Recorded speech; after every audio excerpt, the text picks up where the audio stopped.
ফ্যাসিবাদ মুক্ত বাংলাদেশে দেশের একজন নাগরিক হিসাবে অপর নাগরিকের নিরাপত্তা এবং সম্মান রক্ষায় যথাযথ ভূমিকা রাখবে এবং নৈতিক দায়িত্ব পালন করবে, এটিই স্বাভাবিক।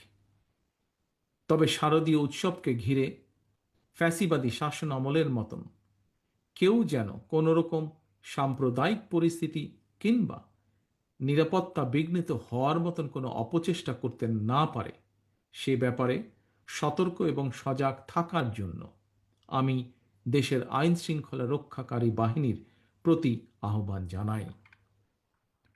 দেশের হিন্দু সম্প্রদায়ের প্রতি আমার আহ্বান, আপনারা উৎসাহ উদ্দীপনা সহকারে নিশ্চিন্তে নিরাপদে সারা দেশে উৎসব আনন্দ উদযাপন করুন।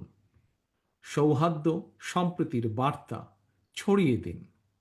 আমি এবং আমার দল বিএনপি বিশ্বাস করে ধর্ম যার যার, রাষ্ট্র সবার।